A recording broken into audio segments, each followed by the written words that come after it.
shir ka soo bilowday tan iyo muddadii la xirayay nabadoon Macalin Bare oo xildhibaan iyo wasiir hore ka soo noqday maamulka Koonfur Galbeed iminkana ka mid ah dhaqanka beesha Biyamal ayaa maanta saxaafadda kula hadlay xarunta dhexe ee golaha hoggaanka beelaha Biyamal ee magaalada Muqdisho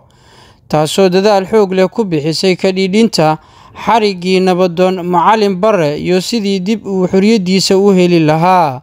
halkaasoo maanta lagu soo gabagabeeyay shirarkii aadka loo sii ambaqaaday kolkii maalmo ka hor la soo daayay nabadoon Macalin Bare isxog waraysi iyo baaritaano qoto dheer kadib ay sameeyeen hoggaanka golaha Biyamal ayaa ugu dambeyntii laga soo saaray miro dhalka shirarkoodaasi iyo raadadkii ka dambeeyay xariga nabadoonka. ugu horeyntii gudoomiyaha golaha hoggaanka beelaha Biyamal Cumar Cali Axmed Cumarey Cali ayaa daafuray madasha. bismillaahir rahmaanir rahiim. horta waa in salaama baada saxaafadda odayaasha dhaqanka ee ugaaska ugu sareeyo iyo siyaasiyiinta oo gudoomiyaha iyo ragga kale inaga la joogaan waxa ugu horeeyo maxaa sababa Macalin Bare in la xiro sababta Macalin Bare in la xiro isagana hore u sheegay laakiin waxaan rabaa inaan dadka iyo dawladaba u afteemiyo dalkan qabiil waaye qabaa'il isu tagaa dawladda shucuubtaas isu tagtaa dawladda gobol walbana dadkiisa maamusho dalkaana waa federaal dhibaatada gobolkan goonida ku ah ee sababta mar walba cid walba oo gobolkan u dhaqaaqdo in si gooni loo taarget gareysto arrintaas sabab ee Macalin Bare wixii u xiray hawshan sida rag igu horeeyay sheegeen laba nin Ibrahim Cali Xaaji uu ku shaqeysto walaalkiisa Xuseen Cali Xaaji u horeeyo waxay xafiis walba u taagan yihiin inay dhibaateeyaan dadka mas'uuliyiinta gobolkaas tagto iyo maamul goboleedka Israakiisha cid walba ka aragti duwan in xilka laga qaado ay meesha u tagaan meesha u tagaan cid walba ka hor timaadeen taargale u tahay waxyaabaha la yaab kale aan rabo inaan ku kordhiyo yaa la shaqeeyay nimankan waxaa la shaqeeyay dad ishubanoo maxaa la yiraahdaa ku midaysan dhibaateynta dadka gobolka Shabeellada Hoose saraakiisha meesha joogta sargaal walba oo yimaado Ibrahim iyo rag la mid ah la kulmo dhaqaale la siiyaa ajandayaasha laga leeyahay gobolkan ay fuliyaan ajandayaasha gobolka laga leeyahay ay fuliyaan maxaa kamid ah arrimihii Jisooma waxaa kamid ah maamulkan inuusan dhaqaaqin dawladnimada inaysan gobolkan gaarin dagaal wuxuu ka socdaa Hiiraan iyo meel la mid ah hubkii loo daldalaa wax walba loo daldalaa meel 9 kiiloomitir u jirta gobolkan lama xoreynayo sababteed maxaa waaye Xuseen Cali Xaaji iyo ragga la midka waxay ku midaysan yihiin jagpointiyay dhaqaale ka qaataan niman kale oo aan ognahayo dawladnimo inay soo gaarin dhaqaale badan ku haystaa dhaqaale bishii u soo shubo sidaa darteed wax walba oo dawladnimada haddii hal mar ay la barkonta gaarto meesha ku curiyaamaysaa haddii inta laga baxo dhanaan ay gaarto way curiyaamaysaa ragga hormuudka ee diidan dadka deegaankan degan inay hormuud ka noqdaan arrintaas dadka diidan mar walba maxaa la yiraahdaa hawshana wakiil ugu noqdo dawladda waxaan rabaa inaan xoojiyo dawladda federaalka dalkan Shabeellada Hoose dada iska leh 9 xildhibaan ee beesha Biyamal leedahay reer Shabeellada Hoose waxa ma leenahay 26 ama ilaa 30 xildhibaan leeyihiin Xuseen Cali Xaaji iyo rag la midka ee la macaamilayaan wuxuu taagan yahay nabad sugidda wuxuu taagan yahay wasaaradda gaashaandhigga canugii dawladda federaalka kamid ee military kamid ee fikir kaga hor yimaado wuxuu maraa maxaa la yiraahdaa Nuur Farey la yiraahdo maraa dhibic la saaraa meeshii uu jooga laga bedelaa meel uu rabin la geynaa dhibaatadaas ani maadaama gudoomiyaha oo golaha Biyamal ahay 100 cabasho ay soo gaartay ugaaska waa la wadaagay inta ay haboontan oo leedahay fursadda aanu ka faa'iideysanahay dawladda waxaan leeyahay Biyamal Xuseen Cali Xaaji iyo Cabdalla iyo ninka la yiraahdo Ibrahim Cali Xaaji adeegan iyo ragga kale oo ka dambeeyay ognahay ma aha Biyamal iyo waxa kala dooranaysan labadaas nin 9 xildhibaan leedahay 7 kala waxaan ka sheegno dhibaatada gobolka kama shaqeeyaan hadday wax qabanin xataa dhibaateynta gobolka kama shaqeeyaan nimankaas inaan la xiriirin aan horta fikirkaas soo jeedina haddii la rabo in gobolkan iyo dawladnimo inay ishelaan dawladnimada inay gobolkan gaarto haday rabaan oo madaxweynuhu uu rabo madaxweynaha 4 sano loo doortay way ka dhamaan rabtaa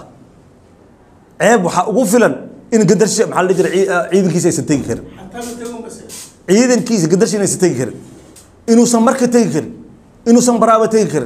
عيب كوين مجرته دتك أقوب بدن عيدن كأقوب بدن لا نهاي حواد لعيدن كيس سراكيسي ساوضتي ويحكوا تقال مايان إن نع حرينا نع كلا يحكوا تقال مايان كوين نواي كوين حواد لك بدونا عيدن كفلا حمر إلا كسماعي قبطان أنا قال له بما لا أسكله دولة حسن الشيخ إرزاريس إن كفى إذا استانا ربنا حسين إسبارديسا يرجع أو محل هذا وكيل كأنا أي بنان كاس دقان سياسا أنا يرتور سوكوا محو مركو أتجاه معلومة بسؤال حلو ويديا إن كان محو قبل كمعلومة بأتجاه قبل كان محو أتجاه إن معاونة الله وضع إنه صار يحصده وحقدم بسنتر محمود علي محمود قعل فرحية وحيد لما إن محل هذا معاونة جيان قبلك السوء هذيك سنة أيو قبل زهر إن لو شجع عملنا يضط كله أو محل هذا أو زهرة كمية يركلوا حلوانا أو عن بمال أهين وححوق على صار إن قبل ناس كريدت لقى عليه قبل كان عيدا ناس يعني نستجين تدا كل شقي دقاليه اللي معاونة اللي جاينا بقول أو الله رب محل هذا اللي سود يجي أنت كلوا اللي سوي حمر اللي سوي عليه حمر اللي سوي عليه معاونة محل هذا وقف صل ماشي وطقة تكون كونوا جوانا ماشي محل هذا اللي سوي عليه محقدم بيس ميديا كقدم بيه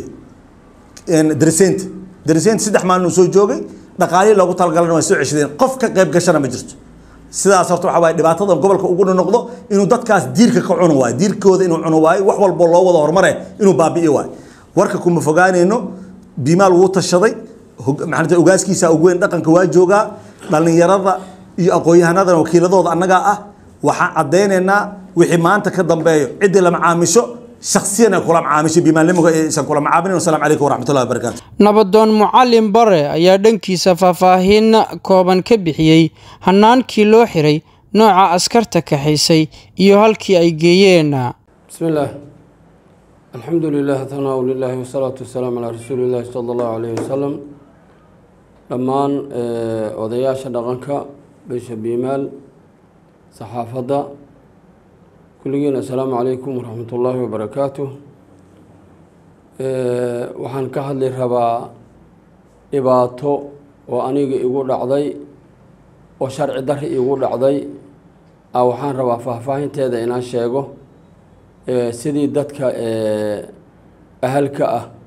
يو دادك سومالي يدو إيسو قرميد أيو أغادان أنيقو waxaa liigu xiray waa lii xiray waxaana liigu xiray sifir sharci darre ah oo aan waafaqsanin qaanuunka dadka dalka u degan aniga waxaan ahay nin muwaadin ah oday ah la yaqaano xil dowladeed soo qabtay xildhibaan soo noqday wasiir soo noqday xasaanad leh waxaa liigu sameeyey si argagixiso ah oo nidaamka dowliga aan waafaqsaneen gurigayga lagu weeraray waxaana sameeyey sababtaas oo lacag ku bixiyey nin xildhibaan ah oo la yiraahdo Xuseen Cali Xaaji iyo walaalkiisa oo la yiraahdo Ibraahim Cali Xaaji markii dhibaatadaasna ayaga ii geystay waxayna ku adeegteen saraakiil ka tirsan dowladda Soomaaliyeed dowladda waxaan u sheegayaa saraakiisheeda oo xilku u dhiibayso waa inay dowladda koontaroosha ogaataa ninka muwaadinimadiisa sababtoo nin la siiyo $100 hebel gurigiisa iyo weerar haddii qofka la yiraahdo uu qofka yeelay ninkaas mas'uuliyad ma qaadi karo aniga saraakiil ayaa laalush la siiyey oo gurigayga soo weerartay tiknikii dowladda lagu soo weeraray anigoo saldhiga as ii jiro 100 mitir oo leeyahay kara maxkamadda oo leeyahay kara nabad sugidda anigoo xur ahoo wixii raba sheegi karo dambi hadii galan ligu qaadi kara aan tagi kara halaas ligu sameeyay markaan cabasho sameeyay oo ka soo baxay xabsiga oo idaacadaha u yeeleen hadin idaacadihi lacag la siiyay hadin waxa la yiri warka ninkan uu sheegay ha sheegina waxaan mar labaad iyo mar saddexaad dowladda ka codsanaya horta inaan cadaalad helo maadaama aan ahay muwaadin dalkiisa jooga xuquuq leh waxaan kala rabaa saraakiishi oo aniga gurigayga weerartay oo amarkaas bixisane inay dowladda la xisaabtanto sababtoo dowladda maxay mas'uul ka dowladda anay mas'uuliga tahay muwaadinka Soomaal waxa la maalintaas waxa argax la geliyay kun qofood wax u dhawaa argagax la geliyay xaafadan ana la xiray dadkii xirmada laga qaaday dadka darbi wax loo ilmihi maalintaas iskuul ma aadin waxbarasho ma aadin dugsi quraan ma aadin ilmahaas wax loo geysay iyo aniga oo muwaadin gurigeyga la weerar waxa ka mas'uul dawladda marka waxaan rabaa inay dadkii saas sameeyeen la xisaabtanto nimankii laaluushka bixiyeen la xisaabtanto xildhibaan Xuseen iyo walaalkiis inay la xisaabtantaan rabaa tilaabana ka qaado sababtoo ninka muwaadin inuu xuquuqdiisa helo raba hadii dulmi lagu xiray dadkii xiray waa inay eegin la xiraa hadii kale cadaalad ma jirto dalka dhan waxa ka jira markaas fowdo ani qorigeyga qaadana dadku waa iska cilinay markaas dawladda ay fasaxdo dawladdu inay tiraahdo muwaadinka Soomaaliyeed nabadgelyadiisa xuquuq caafimaadkiisa waxbarashadiisa anaga ka mas'uul dadkina dulmi lagu weeraro cadaalad darro ma aha waxaan ka cabanayaa oo mar labaad aan ka cabanayaa haddaan cabasho sameeyay haddaan cabashadeedii lacag lagu bixiyay inay dadka ogaanay intaas horta waxaan u sheegaa dawladda waxa kale oo mahad celinaya dadkii Soomaaliyeed oo dhamaan ii gurmaday oo Soomaali ka kooban oo yiri waxa nabadoonka waxa lagu qabsaday xaq daro waa mahad celinaya boqolkiiba boqolan mahad celinaya waxa kale oo mahad celinaya ciidankii nabad sugidda oo leegeeyay oo si wanaagsan oo ixtiraam leh oo odatanimo leh ila dhaqmay sababtoo malila dhaqman nin maxbuus oo kale waxa leegeeyay guri joodara leysiyay sariira leysixiyay musqula guri dhaxisi u tiilay cunta lisinay ayagan waa mahad celinaya sababtoo qofka man ahsana ilaykum ma'rufan fakafiyuhu niki wanaag ku sameeyo wanaaga loogu abaalgudaa niki xumaan ku sameeyeen waji ilayhi wazir wajazaa'u sayyi'atun mithluha dadkii xumaantii ugu sameeyeen waxaan ka codsanayaa in xumaantooda lagu qaado dadkii wanaagi ugu sameeyo wanaagi ila isticmaalan wanaagooda in loo abaal mariyo aad iyo aad u mahadsantiin dawladda waxaan ka rabaa ani qabashadeeda sarkaala soo amray aniga hebel ma dhihi karo laakiin sarkaalka goordan jooga amar soo bixiyay gurigeysa soo weelay waxaan ka codsanayaa sarkaalka jooga goordan inay dawladda la xisaabtanto sababtii ani gurigeyga loo weerareen oo sheego amarka ninkii oo bixiyay waxay saayeen inuu sheegaan raba nabadoon Maxamed Abuukar Cismaan Timagaduud nabadoon Cabdi Cali iyo suldaanka beesha gaadsan Sidiiq Maxamuud Cabdiraxmaan ayaa si wada jir ah u cambaariyay talaabadii nabadoonka lagu xiray isla markaana lama filaan ku noqotay in isla beelweynta beesha Biyamaal gudaheeda uu kiiskaasi dabada la soo galo waliba xubnihii laga filayay in ay difaacaan dhaqankooda ee siyaasadda ay u geysteen odayaasha dhaqanka sidii ay u matali lahaayeen danaha talkooda ayay yiraahdeen horta waxa ilaahay maasiis oo mahadiisa in mataqaana maalin kasto nala garaafeeyo oo anagana aan dhex taagnaana ilaahay baa baday alle waxaas ilaahay qadarin ma noqonayn hooshaan shalay daraadam soo bilaaban daday bas qadiis naqatuba in xerad dhexdeeda la iska luumaysto hadba nin dhaawaco hadba nin ku soo dhago hadba nin marka dawladdiina waa ku fiirsiyo haysaa macna aanay ma kasaaga taas aanay ma fahman maxay leeyahay waqti hore ayaa la soo bilaabay meeshaan waqti hore ayaa la soo bilaabay oo gadoomiyii degmada marka laga soo qaaday ayaa la soo bilaabay waa la soo waday waxaa ku xigay in mataqaana aniga godkaan muxuu ahay hadda ninkaan jilic waa la geeyo aniga godka saddexda dabaq ka hoos aan ku jiraa jiri 30 maalmood iyo 30 haween xasan sheekh safarkiisii hore tuureer ay haysan ilaa meesha soo wad nin la garaafeen male waaski waa la soo dhaawacay oo nin kasta waa la xiray nin kasta waa la waxyeelay nin kasta waa la beegsaday حتى الدلا وحقوال أنا هي الدلا مقن حتى الدلا مقن أو بيش كده مقن أو الأوجيه بيش يكون مقنين أو الأوجيه مركا أنا جن وشجنا مالك سؤال شجع دولة وأس إن ترتاح وأنا بيلسا معنا أنا مكسر ومجهده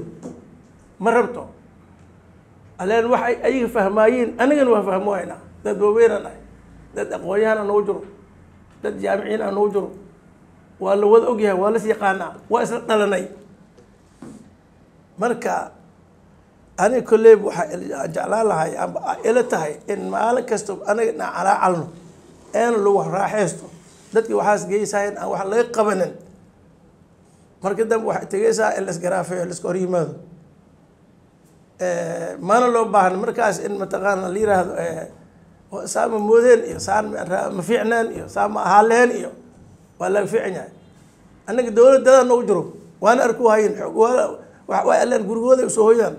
guriga dada ugu soo horeeyo waa la wada sheekaystaa waa la is ogyahay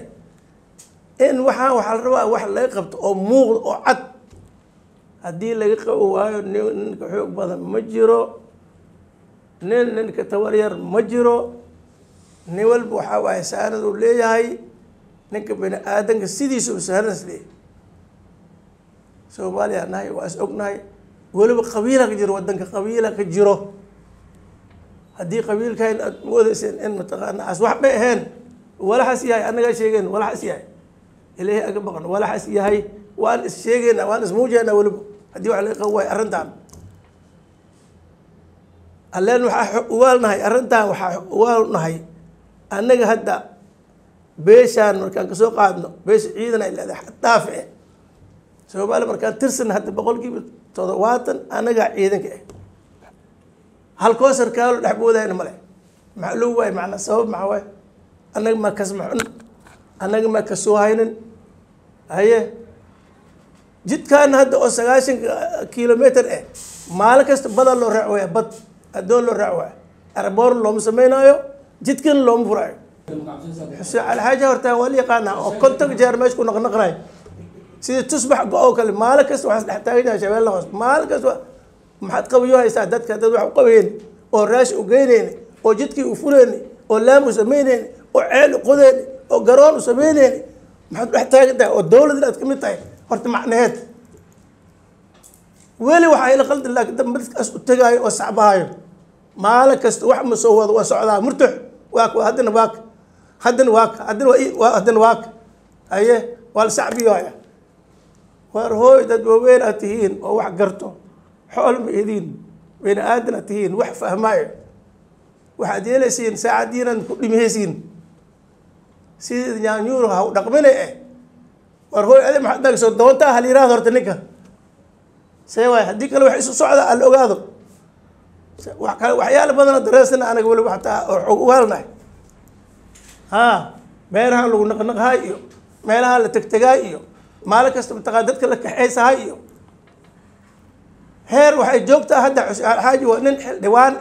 oo dowlad noogu jiro oo anaga hadda xil noo hayo ay kursi noogu fadhiyo markii asii gabartooraha ay socdaanne waxaa la sheegaa wafdi asii gaamanaya gabartooraha leh asii muxuu marka ku-xigeen miya gabartoora bas ku-xigaa waxyaalaha qaarkooda annaga aan ku aamusnahay inaan kasoo hayno inaan kasoon ayaa loo malaynin waa fahmo hayna arrintaan korkaaynan dhiigaa ku jiro mana yeeleyno mana yeeli doono ilaa aan ka kacnina yaa la gaarsinin dowladda madaxweyne is leeyahay ra-iisul wasaare is leeyahay saraakiil is leeyahay wasiirra jiraan wax kasta jiro nin kasta xilkiisa ha qabsado wax kasta oo dhacaba shil kasta oo dhaca waxawaaye xag ilaahay ayay macnaa ka qoran yihiin aniga waxaan leeyahay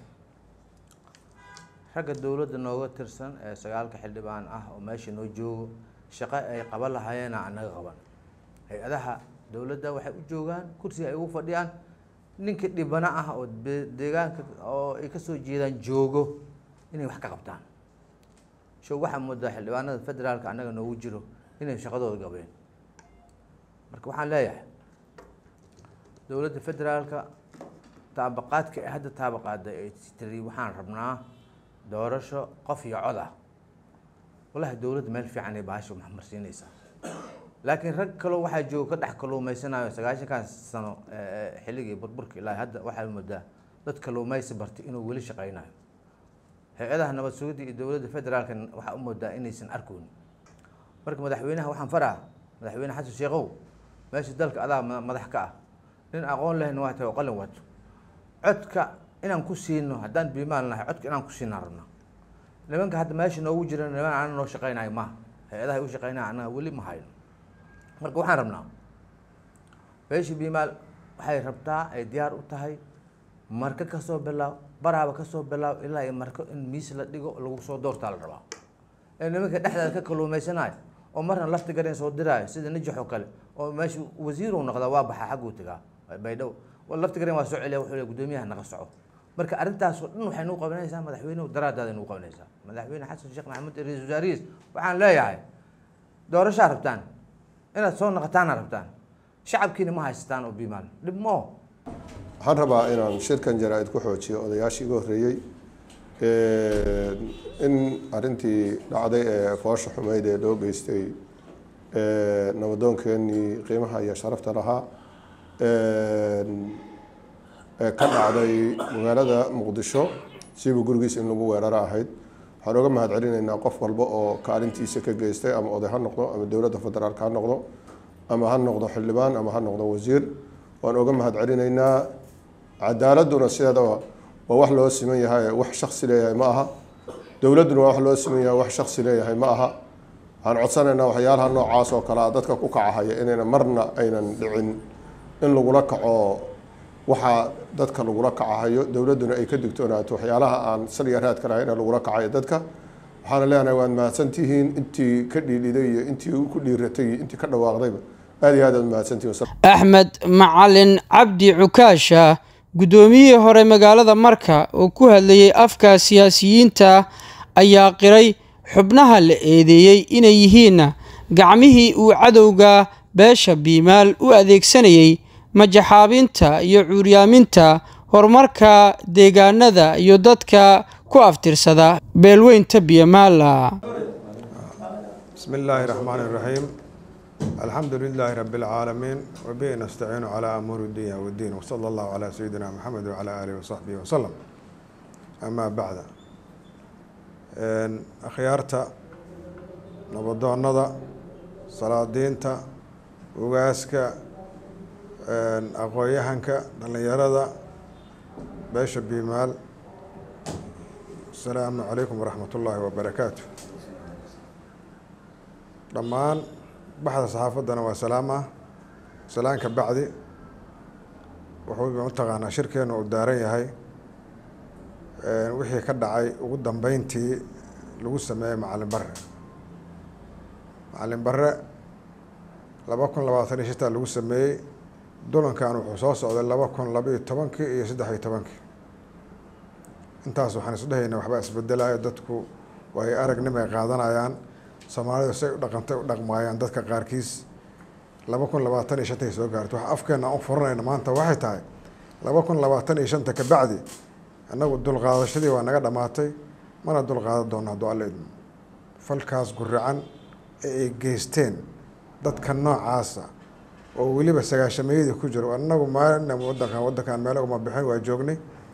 ficilladii ka dhacay ku ugu fool xumaa ay kamid tahay intaa ka bacdi nabadoonka gurigiisa lagu soo weeraray waxa soo weeraray waa ciidan military no police-na maaha nabad sugidna maaha weli military waa la iska leeymaane waa 14 October qolada shabeellada hoose joogto la sheego waay ninka taliyaha ah Nuur Fari asaa hogaaminayay wax muctarif la wada og yahay waay wax loo gabanay mid ma jirto kulli asi waa la soo amray mu'amarada watay mu'amaradaas oo watayna waxa ka dambeeyo nimanka hore loo sheegay magacyadooda oo Xuseen iyo Ibrahim iyo wixii la mid ah ayagaas oo wasiirka gaashaandhigga maxaa Cabdiqaadir ninka la leeyahay oo wax kale ogeyn u sheegay saasan lagu soo amray wada militariga iyo shacabka goormay isku noqdeen maxaa in lagu dagaalamo dhaqaab siyaasadeed oo arrimo bulsho ah oo ama qabiil ah in loo adeegsado militariga laga rabay in uu aado furumaha iyo dagaalkii ma taqaanaa dadka kale oo la dagaalamay goormay ku noqotay in loo soo adeegsado inuu qabaa'ilada dhexdooda ka shaqeeyo saraakiisha dawladda ee federaalka waxaan leenahay war dadkaad wax u dhiibanaysaan waa noocaas oo miiran waaye nin u qalmaba sarkaalnimada hataa maaha meel uu ka soo galna ma sheegi karno sarkaalnimo anagu waxaan ku ogaa jirnay waagii hore ninku markuu dugsi sare ka soo baxo kabacdi alevi uu galo muxuu ahaa saas uu xiddi ku qaataan isku ogeyn hadda waxay noqotay soo boodooyba waxa waaye hadda waa la siyaab baa saasaan u malaynayna anagu waana qayru mas-uul ninkaas muxuu ahaa nuur farey la yidhaahdo oo taliyaha lagu sheegay anuu taliya ma dhihi karo laakiin hadduuba nin taliya uu yahayba noocaasba kuma dhaqmi lahayn waa ninka loo adeegsado beeraha muxuu ahaa shabeellaha hoose gaar ahaan degmada marka zona number conton waa ninka loo adeegsado inay dadkaasi xaqooda ay dhacsadaanba ninkaan ogoleyn oo loo adeegsado waa asaga waxaan dowladda federaalka ka codsanaynaa inay ninkaasi meeshay geysanaysa ha geysato meeshii u dhashay waa yaqaaniin ha geystaan hadday rabaan annagu dulqaadkaas waa naga dhammaaday muxuu ahaa maanta ka bacdina inaan cataaw aan sameyno oo aan mataqaana calaacalana lagama yaabo ta kale annaga waxaan nahay koonfur galbeed waxaa jooga nin la yidhaahdo muxuu ahaa lafta gareen wuxuu nagu haayaaba muxuu ahaa cadaadis oo aanan kala go' lahayn oo ah dhinaca maamulka hebelow ka qaadaa hebel loo dhiibaa hebelow ka qaadaa hebel loo dhiibaa warnajaxye iyo mataqaanaa iyo maxamed ibraahim waxay kala yihiin aaba jirinba ninba 4 jeer 3 jeer oo kusoo celihaya meesha war miyaana dad kale aysan lahaynba meesha dadkii wax gartay muxuu ahaa wax yaqiinay wax soo bartay lafta gareen kaga horreeyey kaga dambeeyey darbiyada fadhiya way joogaan waxa looga ilaalinaa waxay tahay oo keliya dadkaasi iyo dadkooda inay is arkaan waxa dhexdan la gelinaa qof aan waxba aanan ahayn oo bacita aan ahayn maamulka lagu magacaabo Sembere war aniga shalay markaan joogay muxuu ahaa marka 2013 aniga baawar aan uga imid anoo gudoomiye degmada marka ah xamaraan kusoo galay baawar maantana iska dhaafe number conton iyo marka dhexdooda maba la maraba badla la maraa iyo nin mataqaanaa oo mataqaado maamul yahay oo ku taga helicopterada iyo amtka laga qaato waa 13 meeshii laga rabay in saacadan ay noqoto shabeellaha hoose from afgooye ilaa iyo baraawe in isku furnaato laga rabay wax isku furaaya ma laha ciidanka jooga tiradii oo ka batay mid mataqaanaa oo dowladda federaalka waxaba yaraatay ay qabtaan ma laha dadkii ka daba shaqeeyaan beerihii xoolihii sidii shabaabkii u shaqeeyaan ayaga nafsadooda war dowladda federaalka waxaan sheegaynaa haddii meesha howlgal laga rabo dadkeeda waa taqaanaa dadkeeda ha u dhiibato howlgalna in laga sameeyo hadday rabaan meeshaas koonfur galbeedna waxaan leeyahay ciyaalkan macmalka oo mar walba soo magacaabaysa adan naga daawo ku fahamsanna anaga shalay adaa muxuu ahaa si mataqaana lama filaan meeshaas ku tagay maalin walba ilmaha nagu dacburin anaga dad waaweyn aan nahay dad aqoontii aday kaa badiyaan nahay waxaasoo dhan samaynayana waa labadaas waa ninkaas mataqaana ibraahimkaasi warka aad ka dhageysata le war dadku waa ka badin intaas war ama biimaal dowladdu ha qaadato ama dadkaas ha qaadato ugu dambeyntii waxaa shirka soo xiray ugaaska guud beesha Biyamaal ugaas Axmed ugaas Siid Cali kuna baaqay haddii aan laga soo garbixin cabashada nabadoon Mucallim Bare ay ka dhalan doonto cawaaqib xumo ay uga digayaan wixii ka dhasha in ay dowladda qaadi doonto mas'uuliyadeeda maadaama ay magaca dowladda hubanaayeen xubnaha laga sheeganayo. Bismillahir Rahmanir Rahiim. Aniga ugaas Axmed ugaas Siid Cali waxaan rabaa in aan shirkan jaraa'id maanta halka lagu qabtay oo ah munaasabadii soo deesmadii Macalin Bare Axmed Maxamed Bare Macalin Bare oo si gardara lagu xirtay balse baaris kadib maxkamadii dambi la'aan lagu soo daayay marka macalinkana wuxuu ka mid yahay siyaasiyiinta iyo indheer garadka iyo nabadoonada beesha Biyamaal waa eed sheegtay xarigiisa kadib wuxuu sheegay dadkii soo xiray ee ka dambeeyay arrimihiisa shirqoolka ahaa oo runtii uu ku tilmaamay Ibraahim Cali Xaaji iyo Xuseen Cali Xaaji oo runtii ayagana ah dad reerka ka tirsan oo mas'uuliyiin ah oo wax badanna macnaha deegaanada ku noqnoqdo hormuudna isaga dhigay beesha marka waxaan rabnay ayagana inay soo eed baxaan waa la eedeeyay maanta eedeysana waaye inay warbaahin soo fadhiistaan oo eeddi loo jeediyey Macalin Bare u jeediyey inay kasoo jawaabaan al rabaa reerkana in laisku wada al rabaa shir dib u heshiisiin iyo shir wada tashi oo beeshana haddii la yiraahdo waa lagu qaban doonaa suuragal maaha in beesha dhexdeeda in shirqool iyo dhibaato loo mareego la iska hor keeno horumarkii deegaanka iyo dadkana la hor istaago wax munaasab ma ahan ma suuragelayso annagana ma aqbaleyno beeshana ma aqbaleyso waxaan rabnaa beelaha Soomaaliyeed meel walba joogaan khaasatan kuwa deegaanka nala degan in ay la macaamilin hadda wixii ka dambeeya dadka sida gaarka beesha magacooda ugu qaraabta ama oo ugu dhibaateeya oo ay yaqaanaan. waxaan rabnaa haddii ilaahay yidhaahdo in maamulka koonfur galbeed asagana madaxweyne lafta gareen inaan uga digno ayagana inay sidaas oo kale la macaamilaan hadda kadib beesha iyo guud ahaan iyo shakhsiyaadkaas inay kala doortaan munaasabadda xil haynta iyo saldanadda ma ahan mid lagu dhibaateeyo ummadda waa mid wax loogu qabto cid allaale ciddi ku dhibaateynaysan annaga ma aqbaleyno beesha ma aqbalayso mana aqbali doonto guddoomiyaha gobolka shabeellada hoose Ibraahim Najaxna waxaan si gaar ah ugu digaynaa falalka dhibaatada ah ee beesha biimaal khaasadan deegaanada ay gooni u degto oo ku wado oo shakhsiyaadkaas oo la macaamilo beesha garro oo ka dhashay ayaan digniin u jeedinaynaa inay ninkaas Najax ah maamul dhexdhexaad ah oo gobolka shabeellada hoose hadduusan ku maamuli karin dhibaatada gaarka ah beesha biimaal uu la damacsan yahay oo maalin walba diyaarada inta uu qaato dad intuu ku qorto UN-ka ka qaato marka ku dego oo wuxuu rabo soo qashqashado oon dhibaato ahayn ma jirto. marka waxaa ugu digaynaa Najax inuu ka istaago barnaamijkaas haddii uu ka istaagi waayo beesha biimaal tallaabo gooni ah iyo go-aan gooni ah oo asaga ku gaar ah ayaan ka qaadan doonaa haddii la yidhaahdo. beesha garana naguma eedi doonto haddayse hadda macnaha dullinimada iyo dhibaatada oo biimaal ku hayo inuusan hadduu ka joojin waayo naguma eedi karto. waxaan rabnaa inay naga qabsadaan inuu si tolnimo ah u qabsadaan in deegaanka guud ahaan uu maamul u yahay maamulkiis kama soo horjeedno hadduusan si cadaalad ah maamulka u dhaqi karin oo dad gaara usoo la shaqaysanaynin dana gaarna ka shaqaynaynin waa soo dhaweynayna laakiin qaabku hadda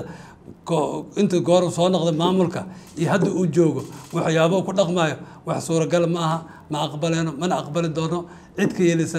dhinaca kale waxaan rabaa inaan baaq u jeedo ayagana guddoomiyaha baarlamaanka Aadan Madoobe iyo ku-xigeenadiisa iyo dhammaan xildhibaanada ummadda Soomaaliyeed ee ku matala golaha shacabka gaar ahaan kuwa beelaha dir iyo biimaal. waxaan rabaa in aysan munaasab ahayn mudanayaal ka tirsan baarlamaanka Soomaaliya inay deegaanadooda iyo dadkooda dhibaateeyaan xasaanada ay leeyihiin ee ku dhibaateeyaan wax suuragal ma ahan mana la aqbali karo. waxaan rabaa guddoonka waxaa jira qaybta anshaxa ee xildhibaanada in lala xisaabtamo xildhibaanada ku howlan dhibaateynta iyo qarqargelinta beelaha Soomaaliyeed gaar ahaan kuwa ay matalaan iyo horumarkooda hortaagan inay la xisaabtamaan guddiga anshaxan oo xisaabtan gaar ah la sameeyo. beelaha direedna waxaan rabnaa dhulkaas ee deegaanka beesha biimaal degana waa dhul biimaal waa dhul deegaan Soomaaliyeed beelo badanaa dega gaar ahaan deegaanada aan degno beelaha dirna martika ma ahan. waxaan rabnaa xildhibaanada direedna inay u soo tafaxiitaan sidii horumar loogu sameyn lahaa gobolka shabeellada hoose oo aan u jirin meel